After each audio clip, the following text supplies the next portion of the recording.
Halo teman-teman semua, selamat berjumpa kembali dengan saya di edisi Budidaya Maggot. Seperti yang saya janjikan kemarin, saya akan menceritakan salah satu pengalaman saya tentang salah satu metode memberikan makan kepada maggot. Metode ini saya dapatkan dari salah satu pengalaman buruk saya memberikan makan maggot karena ketidaktahuan. Makanan itu menyebabkan si maggot ini diserang oleh semut. Apakah makanan yang saya berikan itu?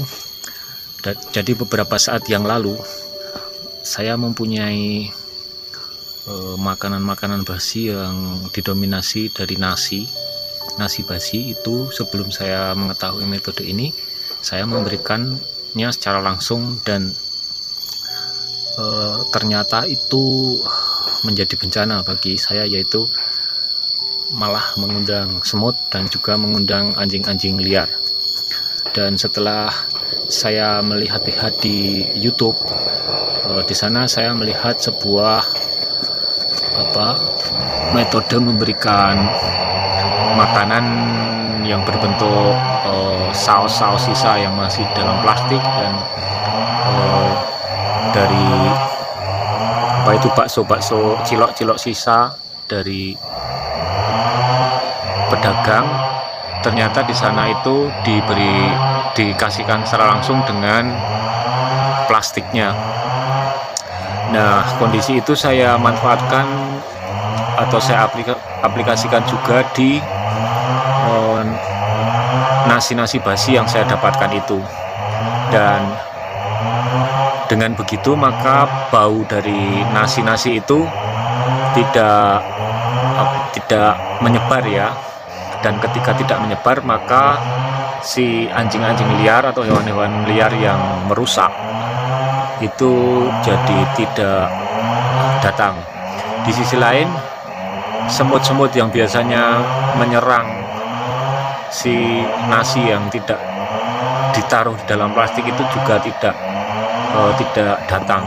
Itulah yang saya alami. Kita akan melihat seperti apakah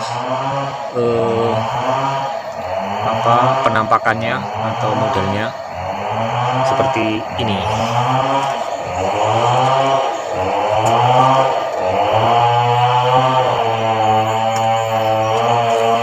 Jadi nasi itu saya taruh di plastik seperti ini, dan otomatis si maggot itu akan masuk, dan makanan yang berada di dalam itu akan berganti menjadi seperti maggot. Bentar.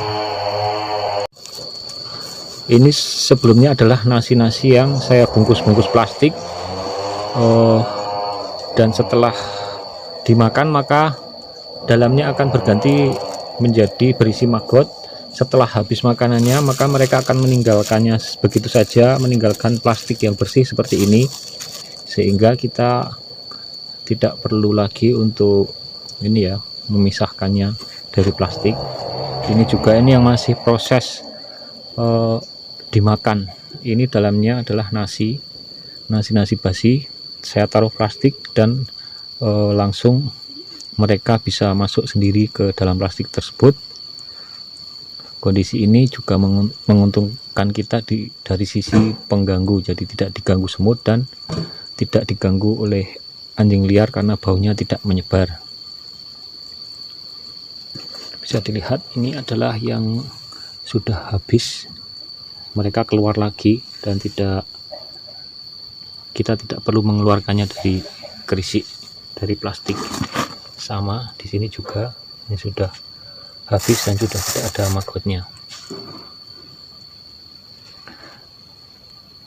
Metode ini menginspirasi saya juga untuk pemberian makan si maggot, karena kita akan melakukan sebuah modifikasi pemberian makan maggot ini. Saya belum tahu, tapi inilah yang saya kira sebuah metode yang perlu kita perhatikan.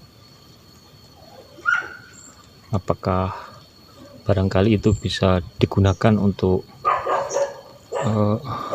agar kita lebih rapi dalam memberi pakan si maggot. Kita akan terus bereksperimen dan mencari hal-hal baru yang bisa kita lakukan untuk budidaya maggot yang lebih inovatif. Baiklah, saya simpulkan ocehan saya hari ini. Intinya bahwa yang akan saya ceritakan adalah memberikan makan maggot, tapi makanannya itu dibungkus.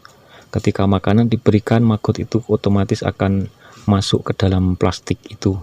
Plastiknya diberi lubang-lubang sedikit untuk masuk. Setelah makanannya habis, maggot itu akan keluar lagi dan meninggalkan plastik yang sudah bersih.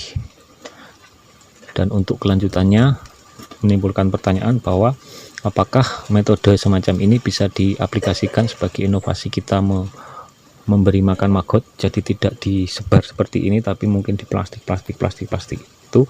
Mari kita pikirkan di lain waktu, kita lanjutkan saja. Jangan lupa subscribe, like, dan komen. Ini dulu ya teman-teman konten kali ini, semoga bisa bermanfaat dan bisa memberikan inspirasi pada kalian untuk terus berkarya dalam berbagai hal. Sampai jumpa kawan-kawan, terima kasih.